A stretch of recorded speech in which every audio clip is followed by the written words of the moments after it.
এই ছেলেটি দুইটা ওয়াইফ ছিল আর এই ছেলেটি তার ওয়াইফদেরকে খুবই ভালোবাসতো। এরপর এই ছেলেটির ওয়াইফেরা তার সাথে রোমান্স করে নেয়। যাই হোক, এরপর তার পরের দিন তার ওয়াইফদেরকে টাকা দিয়ে শপিং এ পাঠিয়ে দেয়। এরপর এই ছেলেটি হঠাৎ করে অসুস্থ হয়ে যায় আর তার ছোট বউ এসে তাকে ডাকতে থাকে। এরপরে মেয়েটি এসে বলে চলো আমরা কালকের মতো আবার রোমান্স করি। এরপরে মেয়েটি দেখতে পায় তার হাজবেন্ড খুবই অসুস্থ। এরপরে এই ছেলেটি বলে প্লিজ আমাকে এই ওষুধগুলো এনে দাও, আমি খুবই অসুস্থ। এরপরে এই মেয়েটি বলে তোমার বড় বউকে দিয়ে নাও, আর এটা বলে এই মেয়েটি রাগ করে চলে যায়। এরপরে কাগজটি উড়ে গিয়ে তার বড় ওয়াইফের কাছে পড়ে আর তার ওয়াইফ এই কাগজটি দেখে এসে তাকে নক দিতে থাকে। এরপরে ছেলেটি দরজাটি খুলে দিয়ে দেখে তার ওয়াইফ, আর তার ওয়াইফ তাকে জিজ্ঞাসা করে তোমার কি হয়েছে, তুমি আমাকে আগে বলনি কেন? এরপরে ছেলেটি বলে আমার কিচ্ছু হয়নি, আর সেটা বলে দরজাটি বন্ধ করে দেয়।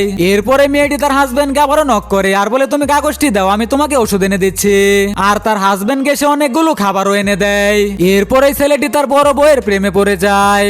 আসলে এই ছেলেটি তার বড় বউকে একটু কম ভালোবাসতো।